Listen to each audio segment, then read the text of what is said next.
Ça m'a beaucoup plu. Et puis, j'ai oublié le reste. C'est très bien. Ouais, C'est déjà bien, ouais. Bravo, hein. Ouais. Coupé.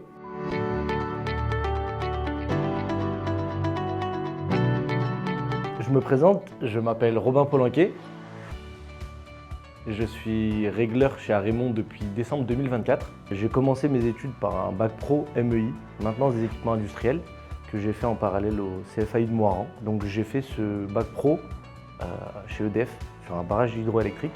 C'était un cursus de 3 ans. Je faisais 2 semaines en entreprise et 2 semaines à l'école. Une fois que j'ai eu mon diplôme, je suis allé travailler dans différentes entreprises, différents secteurs qui m'ont permis d'apprendre énormément de choses sur la maintenance, donc la variété du métier en lui-même. Et ensuite, ça m'a amené à travailler chez Arémon.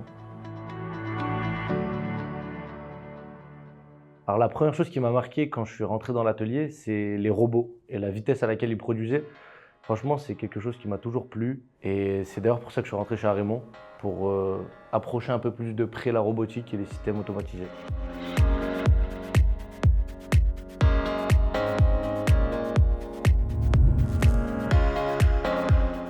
Alors le métier de régleur, c'est un métier qui est pour moi lié étroitement avec la maintenance. C'est un métier où on doit faire en sorte que les machines fonctionnent correctement, surtout dans la production. Donc faire en sorte qu'il n'y ait pas de problème, qu'il n'y ait pas de casse, qu'il y ait le moins de rebuts, donc de pièces mauvaises qui sortent de la machine. C'est faire en sorte que les pièces qu'on fabrique soient de bonne qualité pour qu'on puisse les envoyer au client de manière conforme et que le client soit satisfait tout simplement. C'est aussi faire en sorte que l'équipe soit heureuse et travaille dans un bon environnement de travail parce qu'on est vraiment un soutien psychologique et on doit créer cet environnement de travail de la meilleure des manières et c'est à nous de le faire en tant que régleur.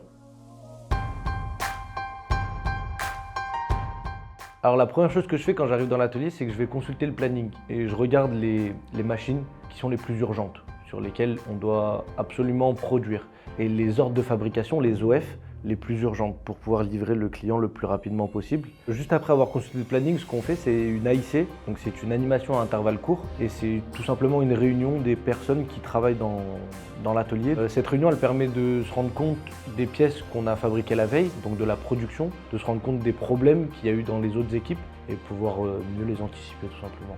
Après la réunion d'AIC, généralement ce qu'on fait, c'est qu'on a un entretien avec la maintenance parce qu'eux, ils s'occupent généralement de la partie préventive. Ça me permet de leur faire part des problématiques qu'il y a sur les machines et eux, ils vont essayer d'aller travailler le problème plus en profondeur pour essayer de prévenir les pannes. Alors après avoir échangé un petit peu avec la maintenance, ce que je fais, c'est que je fais le tour des postes pour savoir déjà si la machine fonctionne correctement, s'il n'y a pas de panne, s'il n'y a pas de rupture de cadence, s'ils arrivent à entretenir leur rythme correctement et à produire des pièces correctement.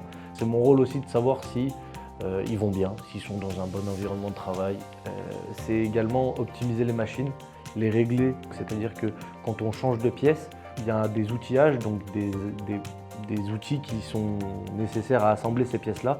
Et ces outils-là, on les change pour pouvoir assembler d'autres pièces. Alors dans mon quotidien également, ce qui est important, c'est que je fais en sorte que les opérateurs soient de plus en plus autonomes et qu'ils puissent également monter en compétences. Donc c'est-à-dire que dès qu'ils ont un problème sur une machine, je fais en sorte de pouvoir leur expliquer pour qu'ils puissent par eux-mêmes régler ce problème-là s'ils sont confrontés demain à ce problème-là. Pour moi, les compétences pour avoir ce travail-là, c'est qu'il faut être quelqu'un déjà d'axé sur l'équipe, la communication. Il faut savoir être patient pour pouvoir échanger correctement avec les gens. Et je pense qu'il faut aussi beaucoup écouter les autres, écouter les anciens, écouter ceux qui savent travailler avec leurs mains. C'est un métier de confiance, on doit faire confiance. On doit se faire confiance, mais on doit faire confiance aux autres, super important. Honnêtement, c'est un métier d'avenir. Tout va aller dans ce sens-là.